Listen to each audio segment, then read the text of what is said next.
Peace and blessings, everyone, and welcome to a special edition of In Studio with Asa Khalif. I'm your host, Asa Khalif, and I have a very special guest with me today. We are talking with our Senator, Sharif Street. Good to be here with you. Oh, good to have you, man. It's been a long time coming. Absolutely. We got a call. Hell has freezing over because we didn't think this was ever going to happen back in the day. First of all, I'm very happy, and I told you this before we had that conversation about your running. And can you tell the listeners what are you running for? I'm Senator Sharif Street. I'm running for Congress in Pennsylvania's 3rd Congressional District. All right, and so the growth that you've had, coming from my background as an activist, some may say militant at times, how we saw you when we first came on the scene, how I saw you on the scene, we said, kind of did like this. We know it's pops. Right. Shout out to John Street. We know it's pops, but we really need to see how you evolve. So we just kind of did like this and watched. And to see your growth, to see the issues that you have been front and center on, issues dealing with police violence in the black community, issues dealing with LGBTQ rights, issues dealing with women and protection and legislation for that and advocacy for that. You've come full circle. I'm very proud of you. Thank you, that. my brother. I want you to know that. I'm very proud of you for that. So we're just gonna let's get some rumors out first. Because when you're in a heated race, you get the rumor mill starts running. So we want to clear stuff up right now. I want to say shit, but we want to clear this shit up right here and now because I know the truth and others in our circle knows the truth, but there's still that lingering. Are you taking APAC money? Yes or no? No, I have not taken APAC money. Mm-hmm. I don't intend to take APAC money. I've said this over and over again, and people continue. At least some of my opponents continue to talk about it. Mm-hmm. And I think and what I'm concerned about at this point is there are a few things they're putting out lists of people that they're saying that are just Jewish people, and they're saying all of them prove ties to APAC. And one of those people who they put on the list was Mark Siegel. Okay. They actually had a list where they said Mark Siegel's an APAC guy. Now, Mark Siegel is the publisher of the Philadelphia Gay News. I've talked to Mark Siegel 100 times, maybe 1,000 times. He has never said anything about APAC. I don't believe he has any context at all. But it's one of those things where now, if you have any context with the Jewish community, even people whose issues are clearly something different, they want to attack you on it. And so I'm hoping that this is just the normal politics of wanting to go after me, but it feels more and more anti-Semitic. It seems personal. Yeah, and it also seems that like there's an underroot of anti-Semitism in it. The way they're going after saying that everyone who's Jewish is it. Well, sorry, but it's clear. Did not take APAC money. Right. Don't intend to take APAC money. And in terms of the war, I said Netanyahu needed to be prosecuted for war crimes. Well, I believe he's a war criminal. I said that too. Yeah, I believe definitely. But I think because this is some of your opponents are saying this narrative, which was very surprising to me. It's one thing to have a heated race. It's another thing if people are putting stuff like that. Right, and do you think did that surprise you? Well, a little bit. I think what's happening is, one of my opponents at least is trying to brought it up in a form because he's trying to deflect from his opposition to hate crimes. Okay. And the fact of the matter is, he came out against hate crimes and then said it was, I was insinuating something about his kid. I said, no, not that. But hate crimes legislation affects a lot of people. It affects, and one of the groups that is affected the most by it, because they're the most vilified, the most attacked physically, are black trans women. Right. But it's regular black folks who are not trans, who are cis. It's Muslims, it's Jews. It's a lot of people that are subject to it. But black trans women, the hate crimes against them. Absolutely. Level. As you know, I've lost several friends in the trans community and the LGBT community. Niza Morris is one of them that we're continuing to advocate. So we know the violence, I've even had to go and identify many of our trans sisters that we've lost, and so to hear anyone fighting against that, whether they're running or not, anyone that's fighting against that is just, disappointing. Right. In my opinion, it's very disappointing. how do you feel regarding hate crime bills, and Well, look, what would you do to use your office to advocate? Not only should we keep hate crimes, we should strengthen the legislation. We should provide more teeth, and we need more Justice Department enforcement. Mm-hmm. The suggestion was, hey, we should get rid of them because they're not effective. Well, we need hate crimes, and the fact is, I do believe this Justice Department isn't effective on it, but that's because they don't want to deal with the issue. Mm-hmm. We need more effective prosecution of hate crimes, and we need it at all levels. At the federal level, we need to make sure that the U.S. Justice Department appropriately addresses hate crimes, and because the reality is the number of neo-Nazi groups, the number of white supremacist groups, the number of anti-trans, anti-LGBT plus groups, homophobic groups are all growing, and we need to make sure that we are able to address that. Great. Even Asian hate was a thing where they were running around punching older Asian women in the face. That's crazy, and we cannot have a society where that's tolerated. Absolutely, and as people of color, as Black people, we know firsthand. Well, we're the original group. We're the original, so yeah, absolutely.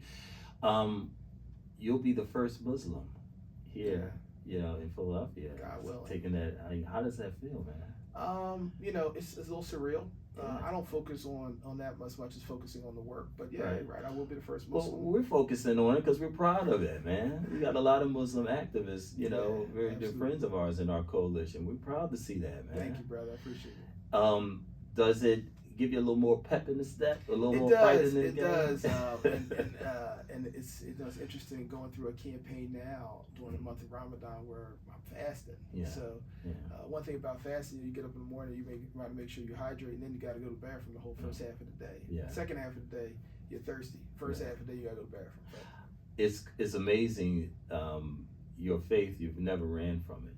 You've always publicly, you never ran from it, even when there's a lot of anti-Islamic phobia, going on. How's your pop, man? Pop's doing well. He'll be 83 this year.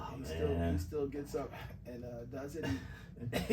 He's my pop every day. He never for the listeners, the legendary John F. Street. Right? Yeah, absolutely. He never stops growing and stops learning and stops trying to be involved in new things. And you know what? His thing now is to connect with young people. How does he feel about your rise in the Democratic and this run? I mean, it's historic too. I think my pop is more like a coach. He's telling me, you got to think about this, you got to do that. I think at some point when we get through the election, there'll be a time to be more reflective. But right now, it's make sure I stay on top of my game. Yeah, absolutely. And I think the respect came is because you came out of that shadow. It's kind of hard, your father's John Street, but to come out of that and make your own bones, it should be admirable as well. People should respect that too. Yeah, I mean, it's not no longer John Street's son, Sharif. It's as the late great Mary Mason would say. Well, John Street's.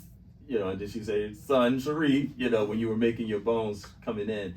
And now to go from that to Sharif Street, and his father just happens to be John Street. Yeah. So that's good. How does that make you feel? Well, look, I'm glad to keep the work up.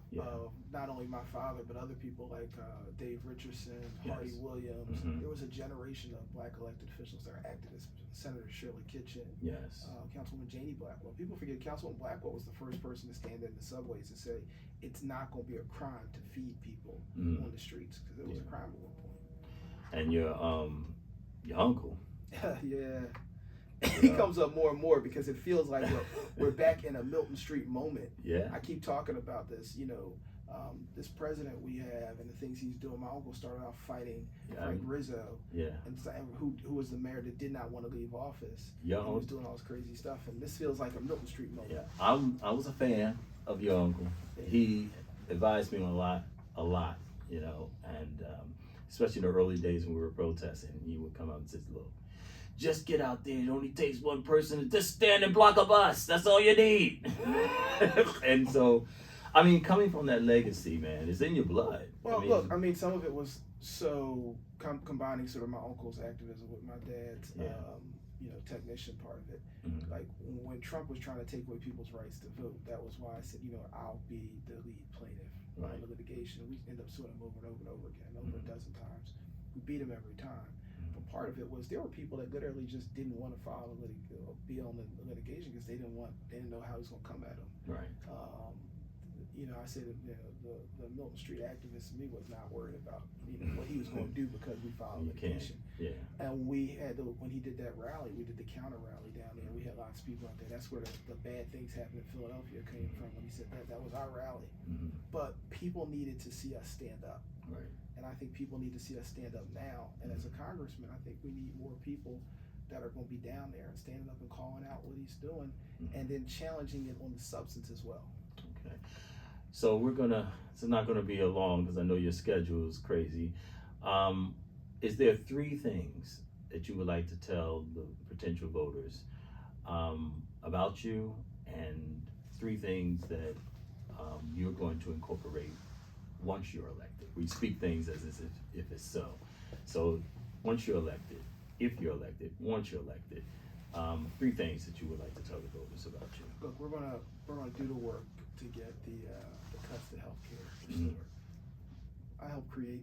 Well, it's my bill to create the Pennsylvania Healthcare Exchange, Pennsylvania's own Obamacare.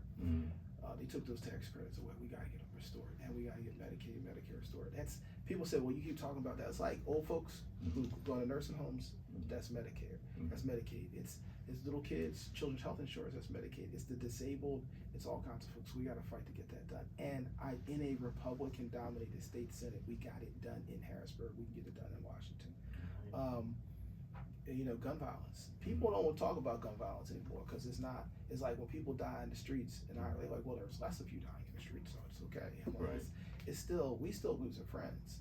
We're still losing young people in our community. We need to continue to fight on reducing gun violence. And shout outs to the mayor and the attorney, the district attorney in Philly. Gun violence is way down, but it's still too many people dying, and it's unacceptable. We need to, and the reality is that I was able to move $300 million a year into gun violence, but now the feds are cutting their money. We need to restore that. And then last thing I would say, because you said 3, is we're going to rumble Trump when we need to rumble Trump. I've sued him over and over again. I beat him every time. We will work with Republicans when we can work with them to get things done, but we will fight them if we need to fight them, because some people are saying, well, we'll just have to wait till we get a Democratic president. We'll have to wait till. Sometimes we go to court because Barack Obama called it the fierce urgency of now. Every day that we don't get funding for gun violence, somebody dies in my neighborhood. Every day we don't have money for health care, somebody's sick and doesn't have it. Food, every time we don't get money to address food insecurity, somebody's hungry. And so when you live in 16th and Lehigh and you walk by those people every day, now you used to live there, not that you visit, I'm there, right? And you need to make sure those people they're taken care of. So that's what it is. And it's easy to connect because you never left. Yeah.